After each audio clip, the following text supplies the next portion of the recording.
Paz e graça, seja bem-vindo ao meu canal. Nesse momento nós vamos meditar na palavra de Deus. Eu espero ter uma palavra amiga para você, eu espero ter uma palavra de fé, uma palavra que irá fortalecê-lo como cristão. Meu intuito aqui não é denegrir a imagem de ninguém, não é ficar discutindo, debatendo teologia com ninguém.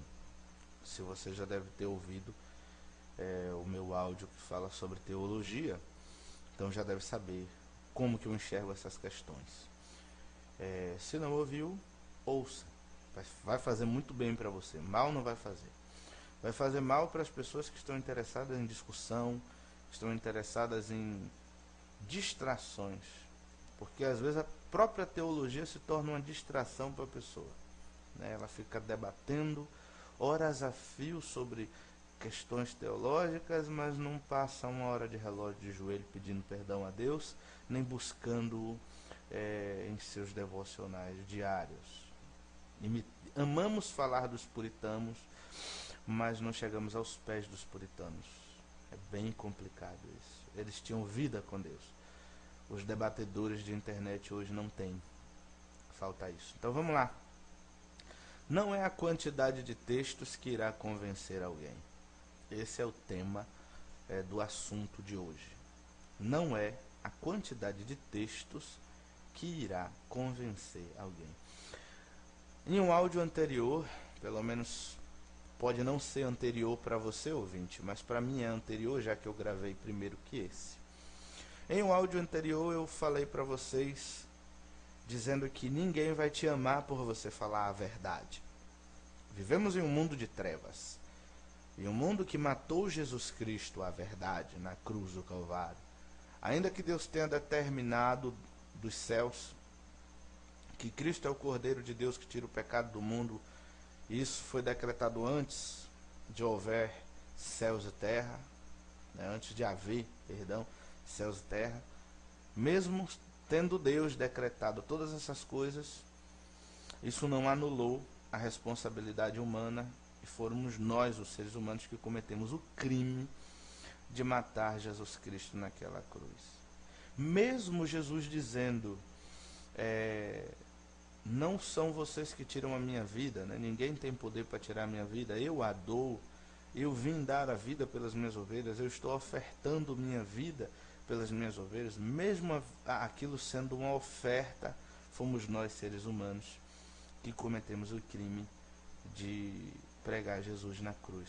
Nós pregamos de fato a verdade na cruz do Calvário há 2000 anos atrás. Nós, de fato, assassinamos Jesus, a verdade, há 2000 anos atrás. Então, como falei no áudio passado, o mundo não vai te amar, nem a igreja vai te amar, nem a sua família vai te amar por você falar a verdade das Escrituras ou qualquer verdade, porque o mundo não está preparado para isso. Da mesma forma que o mundo nos odeia por pregarmos a verdade, ele vai dificilmente ser convencido pela verdade que nós pregamos que ele odeia. Eu tinha a ideia de quando eu era novo convertido, que era o seguinte, eu já falei para vocês no outro áudio, eu tinha a ideia que era o seguinte, bom, se eu estudar a Bíblia bastante, e eu consegui gravar o maior número de versículos possível na mente, e eu consegui explicar a Bíblia de forma como os meus professores da escola dominical ensinam, e ainda melhor até que eles, eu vou poder convencer todo mundo de que Jesus é o Messias. Eu acreditava que quando eu fosse conversar com testemunha de Jeová, eu ia pegar o texto e ia expor de uma maneira tão brilhante, tão perfeita, tão entrosada, tão verdadeira, que eles iriam ser convencidos pela minha explicação. Porque eu estaria explicando a palavra de Deus, eu ia convencê-lo. E eu aí começava, bom, eu vou pregar a verdade aqui para o testemunho de Jeová, para o espírita, para o católico romano, para todos. E o que eu vou fazer? Vou usar os textos de forma clara e vou mostrar que não é só um texto isolado. Nós pensamos assim, Bom, eu vou dar uma boa quantidade de texto que é para aquela pessoa ser convencida de que aquilo que eu estou falando é a verdade. E aí vamos embora. Quando na realidade Quando o Espírito Santo quer convencer alguém do pecado, da justiça e do juízo, às vezes não precisa nem de um texto bíblico. Você só precisa falar uma verdade bíblica. Aí você fala, como assim? Um texto bíblico, uma verdade bíblica? Como assim?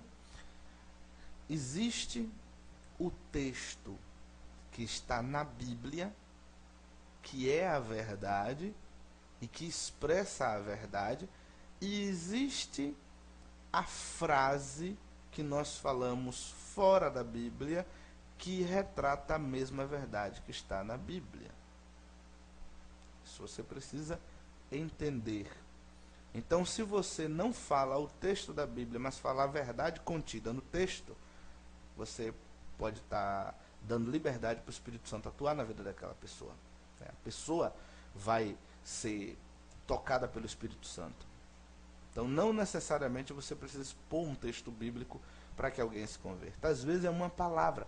Meu pai, quando foi convertido, meu pai foi pastor da Assembleia de Deus por muitos anos, graças a Deus. Meu pai, quando foi convertido, ele estava sentado na frente da casa dele e ouviu uma música de Chitãozinho e Chororó, e no meio dessa música falava alguma coisa sobre amor, sobre romance, né, dizendo que não tinha esquecido a pessoa, que ainda amava a pessoa, que estava esperando aquela pessoa voltar e tal, etc. Rapaz, meu pai sentado na frente de casa, o Espírito Santo começou a trabalhar no coração dele, e aí ele começou a remeter todas aquelas palavras a Deus, e ele entendeu que era Deus falando com ele através da música de Chitãozinho e Chororó, uma música secular, que falam de coisas naturais da vida, de um amor de um homem para uma mulher.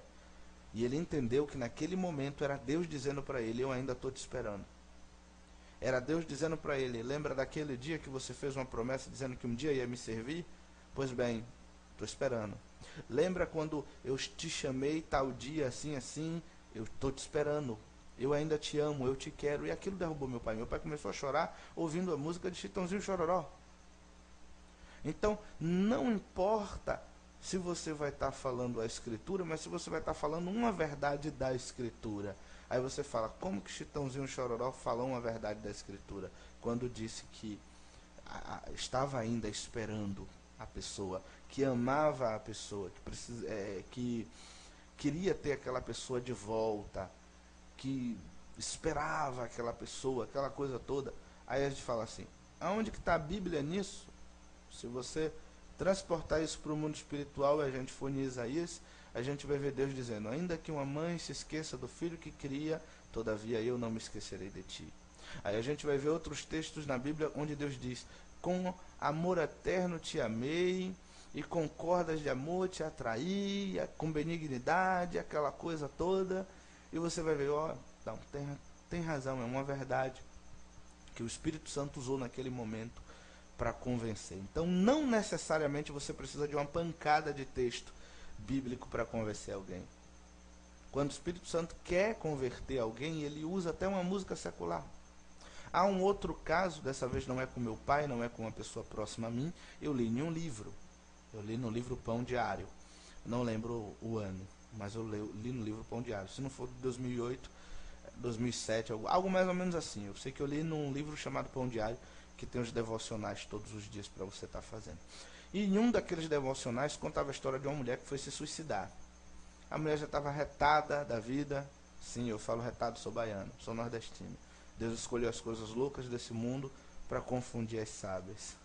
Então o que acontece? Aquela mulher estava retada da vida, injuriada, chateada.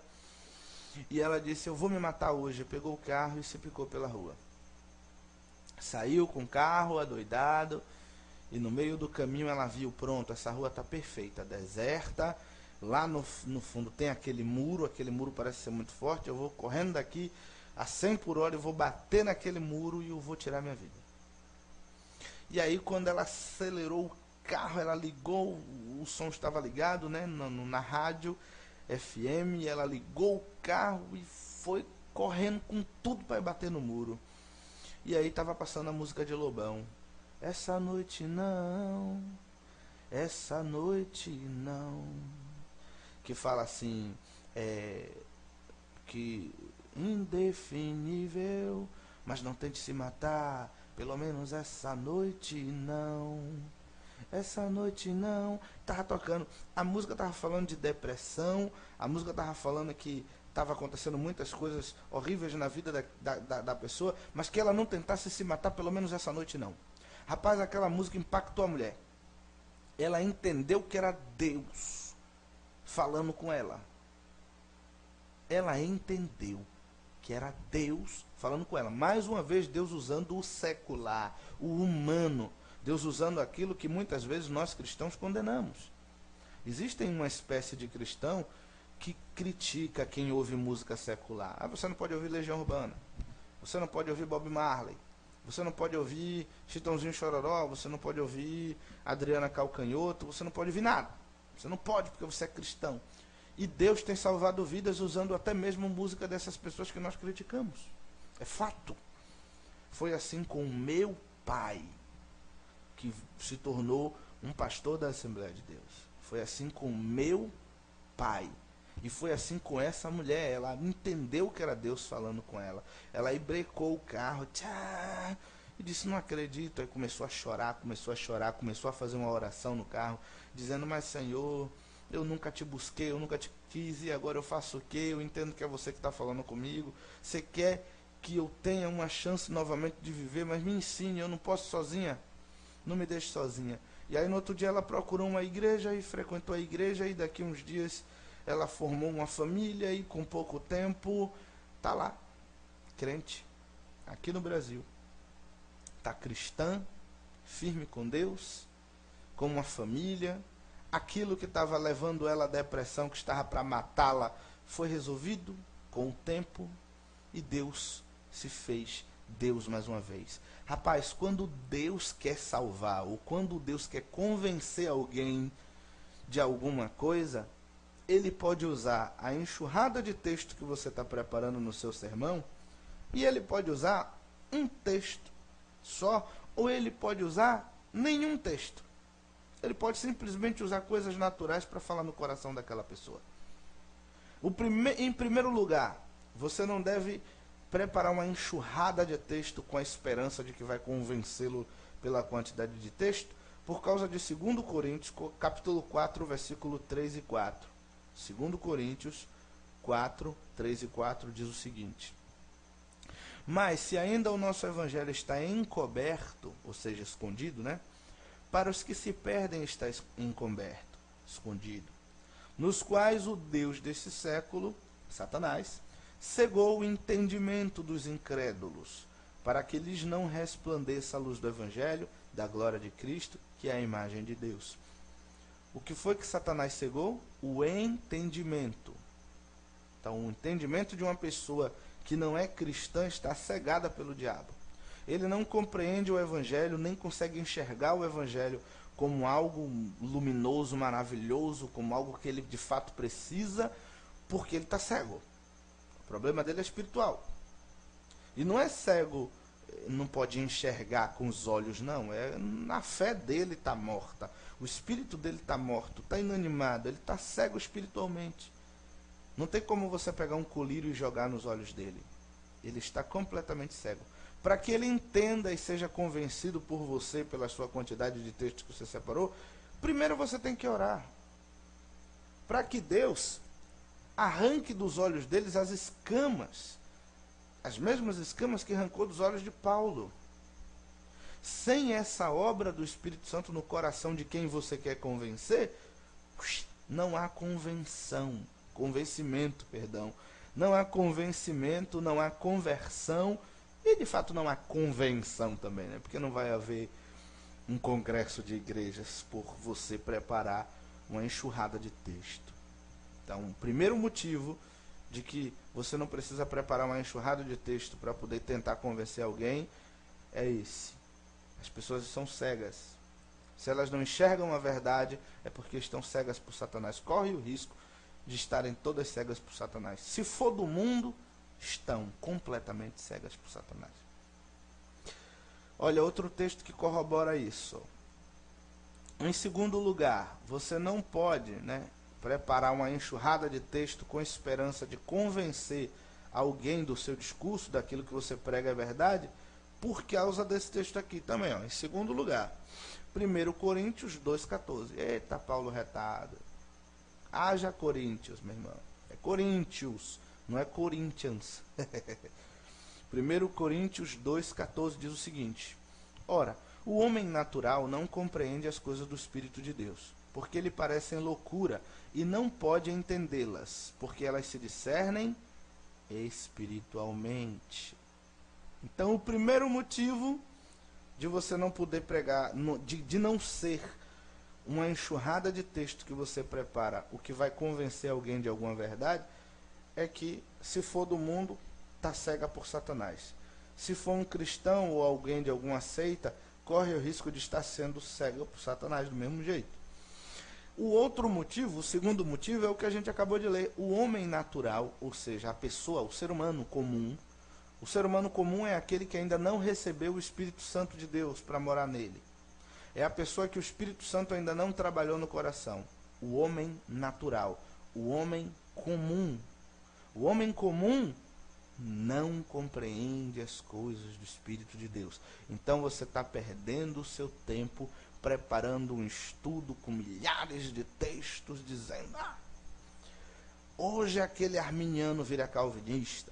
Quem disse? Quem disse a vocês? Hoje aquele calvinista vira arminiano, porque eu estou com a enxurrada de texto. Quem disse a você? Quem disse a você que é a sua enxurrada de texto que vai convencer alguém? Não é a enxurrada de texto. Se Deus quiser convencer ele ou ela, vai ser com um texto só ou sem texto algum. Nós usamos os textos bíblicos, irmãos, para mostrar que a nossa crença, que a nossa fé vem da Escritura, que está selado, que está tudo certo, que não é uma heresia, que nós estamos fundamentados em Deus, na verdade, de Deus. Mas não é para juntar meio mundo de texto e ter esperança de que esse ajuntamento de texto vai convencer alguém, que não vai. Porque se ele for cristão nominal, de boca, você está perdendo seu tempo, mano. Você está juntando texto à toa. É o Espírito Santo que vai ter que convencer ele. Está entendendo por que eu digo que não existe teologia verdadeira sem uma vida de devocional a Deus? Antes de você ir evangelizar, você primeiro precisa orar pela pessoa. Você precisa se dedicar a orar, a jejuar, pedir a Deus para quebrar as algemas de sobre ela, os grilhões que a prendem, a cegueira que cega o entendimento dela. Você precisa pedir uma limpeza espiritual na vida daquela pessoa, para que ela esteja disposta a entender o Evangelho quando você pregar. Não é o pregador, nem o texto em si que faz alguma coisa. É Jesus, o Espírito Santo, que precisa limpar o coração da pessoa. Vamos ler mais um texto a respeito do coração humano. Terceiro motivo do porquê não é a nossa enxurrada de texto que convence alguém. Então é perda de tempo. Ezequiel 36, 26. Ezequiel 36, 26. E dar-vos-ei um coração novo, e porei dentro de vós um espírito novo, e tirarei da vossa carne o coração de pedra, e vos darei um coração de carne. Essa promessa que Deus fez no Velho Testamento: vou tirar de vocês o coração de pedra. Ele está falando das pessoas que ele vai salvar. Todo ser humano tem um coração de pedra, como nós vimos nos textos. O homem natural não compreende as coisas de Deus, porque o coração dele é de pedra, é inanimado, não há vida nele. Aí a gente vai para o texto de 2 Coríntios. As pessoas que estão se perdendo, os incrédulos, não podem crer no Evangelho, nem entendem o Evangelho. Veem o Evangelho como uma coisa que está escondida. Por quê? Porque Satanás cegou o entendimento deles. Ou seja, não tem entendimento ali. O que é cegar, irmãos? É botar uma venda nos olhos? Nem sempre. Cegar pode ser você pegar um pedaço de ferro e vazar os globos oculares da pessoa. Se você vazar o globo ocular, não há possibilidade de ter mais visão, a menos que haja uma cura. Se a gente levar em consideração que Satanás cegou o entendimento dos homens, seja assim, de fato já não há entendimento para que seja entendido alguma coisa. É como se Satanás tivesse vazado os olhos das pessoas, os olhos espirituais, né, o entendimento delas. Não há mais o entendimento. O entendimento vazou, o entendimento ficou confuso, embaralhado na cabeça da pessoa. Então o coração está de pedra, a mente está petrificada, está inanimada, está sem vida. E o que precisa fazer para que alguém obedeça a Deus? Deus precisa dar um coração de carne. Jesus precisa enviar o Espírito Santo no coração da pessoa que você vai evangelizar, para que o Espírito Santo convença aquela pessoa da justiça, do pecado, do juízo, entendeu? Sem a obra do Espírito Santo, tudo que você for fazer é inútil. Seu discurso é vão. A enxurrada de texto que você preparou para tentar convencer aquela pessoa daquela verdade é inútil. O máximo que você vai fazer é discutir por horas a fio, porque ela não vai dobrar. O que dobra o homem é o Espírito Santo. Vou contar para vocês uma experiência minha. Como vocês já sabem, eu sou calvinista. É por isso que eu falo sempre do calvinismo e do arminianismo. E eu não tenho problema algum com os irmãos arminianos. Eles é que às vezes têm problema comigo. Calvinista vai ficar no céu no último lugar, vai ficar na última fila. Então o que acontece? Lá no trabalho hoje aconteceu uma coisa engraçada. Um irmão que é adventista, Hamilton, chegou para mim e falou assim: irmão, porque isso, a teologia assim, a igreja isso. Aí a conversa foi se parar na questão do livre-arbítrio. Sempre quando tem um calvinista, a conversa tem que parar nessa questão. Meu Deus do céu. Irmãos arminianos, nós calvinistas não acreditamos em livre-arbítrio. Então, não vamos ser convencidos por vocês. É difícil. Afinal de contas, muitos de nós viemos do arminianismo. Eu, por exemplo, fui arminiano por mais de 10 anos. E agora eu estou com 14 anos de evangelho. Tenho 4 anos, ou 3 anos e poucos. 3 anos e pouco. Que 4 anos aqui, meu Deus do céu? Estou com 4 anos e poucos que sou calvinista. Então eu vim de muitos anos como arminiano e brigando contra o calvinismo. Hoje eu sou calvinista. Então o que acontece? O irmão lá, adventista, veio me falando de livre-arbítrio, aquela coisa toda e tal. Eu peguei um texto e dei para ele e disse: leia esse texto para mim e me explique. Se você conseguir me explicar esse texto, você vai me dar luz para entender os outros. Rapaz, quando eu dei o texto, o menino ficou nervoso. Não vou dizer para vocês o texto, não. Quando eu dei o texto, o menino ficou nervoso. E pulou para um lado, e pulou para o outro, e pulou para um lado, e pulou para o outro. Não é Romanos 9, não, tá? E pulou para o outro, pulou para o lado, pulou para o outro. Porque o texto é tão forte que é Jesus que está falando. Que não queria converter aquelas pessoas. Jesus está dizendo que Deus cegou o entendimento daquelas pessoas. Fez com que elas não entendessem o Evangelho, E ele ficou sem resposta. Aí o que ele fez? Virou para mim e falou: eu não aceito essa teologia. Eu não aceito. Eu digo: você pode não aceitar, mas não está aí na Bíblia? Não, não é isso que está escrito aqui. Eu digo: então me explique o texto. E aí ele virou para mim de novo e falou: eu não aceito essa teologia. Eu digo: bom, então vamos para outro texto. Aí deu outro texto, digo: pronto, leia esse e me explique. Porque aquele você disse que não vai explicar, eu quero que você me explique esse. Ele aí leu. Quando leu, ficou pior. Deu uma tremedeira retada no menino. E ele aí disse: rapaz, eu não aceito essa teologia. Pronto, é um direito dele. Ele não vai entrar no céu por ser calvinista. E nem vai entrar no céu por ser arminiano. Nós somos irmãos em Cristo. Ele crê no sacrifício de Cristo por nós. Então ele é salvo. Ele tem evidências na vida dele de que ele nasceu de novo. Agora ele não quer crer na doutrina da predestinação. Por mais que a Bíblia fale. Da mesma forma, você que é arminiano que está me ouvindo, está aí se mordendo, você também pensa: pô, Darson não quer crer na doutrina do livre-arbítrio. Ele não quer crer que o homem tem livre-arbítrio. E aí fica nessa tensão, entre a gente. Não vai me convencer, assim como também eu não vou te convencer. Agora, sabe como que a gente convence um ou outro? Pela verdade e o Espírito Santo trabalhando no coração da gente. Se o Espírito Santo não trabalhar no meu nem no seu coração, nem eu vou virar arminiano, nem você vai virar calvinista nunca. É essa a questão. O irmão Hamilton, da Igreja Adventista, veio tentar me convencer que eu tenho um livre-arbítrio, baseado em alguns textos bíblicos. Eu vim mostrar para ele que ninguém tem livre-arbítrio baseado em alguns textos bíblicos. E aí fica ele com a enxurrada de texto dele, tentando me convencer pela força da carne, achando que a palavra de Deus vai fazer fruto sozinha, e não é. A palavra de Deus dá fruto quando ela é plantada de um coração e o Espírito Santo vem regá-la. Se o Espírito Santo não regar essa palavra, ela é infrutífera, não vai gerar nada.